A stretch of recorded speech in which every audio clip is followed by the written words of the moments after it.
নতুন করে বনাঞ্চল ধ্বংস করা কিংবা পাহাড় কর্তন সহ যারা এই ধরনের কর্মের সাথে লিপ্ত হবেন, আমরা সবুজ আন্দোলনের পক্ষ থেকে বলতে চাই যে তাদের হাত ভেঙে দেওয়া হবে।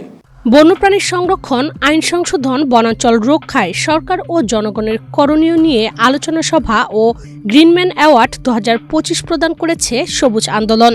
সোমবার সকালে জাতীয় প্রেসক্লাবের আব্দুস সালাম হলে এই আলোচনা সভার আয়োজন করা হয়। জলবায়ু পরিবর্তন ও অনিরাপদ আবাসনের কারণে বন্যপ্রাণীদের বসবাস করা অসম্ভব হয়ে পড়েছে উল্লেখ করে দেশে বন্যপ্রাণীর সংরক্ষণের জন্য বাংলাদেশে প্রচলিত আইনে বিভিন্ন শাস্তির বিধান থাকলেও কার্যকর পদক্ষেপ খুব বেশি চোখে পড়ে না বলেও অভিযোগ করেন তারা। গত 7 বছর যেভাবে সবুজ আন্দোলনের সাথে ছিলাম, যেভাবে সবুজের জন্য কাজ করেছি, বাকি জীবনও সবুজের জন্য কাজ করতে চাই। একমাত্র স্মার্ট সিটি বসুন্ধরা, আধুনিকতায় এক ধাপ এগিয়ে। বন্যপ্রাণী সংরক্ষণ সহ পরিবেশ রক্ষায় নানাবিধ বিষয়ে কথা বলেন বক্তারা।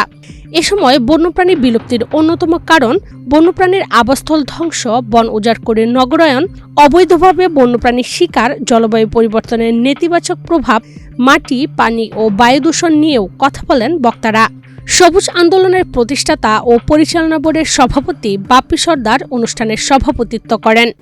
আজকে গণমাধ্যমের মাধ্যমে বলতে চাই যে এরপরে নতুন করে বনাঞ্চল ধ্বংস করা কিংবা পাহাড় কর্তন সহ যারা এই ধরনের কর্মের সাথে লিপ্ত হবেন, আমরা সবুজ আন্দোলনের পক্ষ থেকে বলতে চাই যে তাদের হাত ভেঙে দেওয়া হবে। আমরা এখন পর্যন্ত এই প্রায় 1 বছরের উপরে এই অন্তর্বর্তীকালীন সরকার, আমাদের মাননীয় বন, পরিবেশ এবং জলবায়ু পরিবর্তন বিষয়ক উপদেষ্টা মহোদয়, তিনি বলেছেন যে বিগত সরকারের সময়ে পাথর উত্তোলন বন্ধ করতে সক্ষম হয়েছিলেন, তিনি কিন্তু নিজে ব্যর্থ হয়েছেন।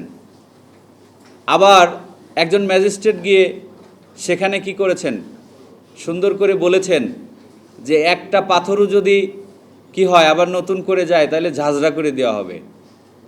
তো এখন বিষয়টা হলো দুইটা ইস্যু, একটা হলো যোগ্যতার প্রশ্ন, এটা হলো ফ্যাক্ট। যাদের যোগ্যতা আছে তারা কখনোই ব্যর্থতার কথা শোনাবে না। আমরা দেখতে চাই প্রত্যেকটা উপদেষ্টা যারা আছেন আপনারা যোগ্য, আমরা অবশ্যই আপনাদের কাছে যোগ্যতার প্রমাণ দেখতে চাই, কিন্তু এখন পর্যন্ত এমন কোনো যোগ্যতার প্রমাণ আপনারা দেখাতে পারেননি। আমরা বলতে চাই তবুও আমরা আশাবাদী, তবুও আমরা আশার মধ্য দিয়ে বাঁচতে চাই। এছাড়াও অনুষ্ঠানে আরও বক্তব্য রাখেন ঢাকা বিশ্ববিদ্যালয়ের প্রাণিবিদ্যা বিভাগের অধ্যাপক ডক্টর ফিরোজ জামান, জাহাঙ্গীরনগর বিশ্ববিদ্যালয়ের প্রাণিবিদ্যা বিভাগের সাবেক chairman doctor Monirul Hasan Khan, পরিবেশবিদ institute বাংলাদেশের সাধারণ সম্পাদক স্থপতি মাহমুদুর রহমান পাপন, আইডিয়াস পরিচালক পরিকল্পনাবিদ রাসেল আহমেদ।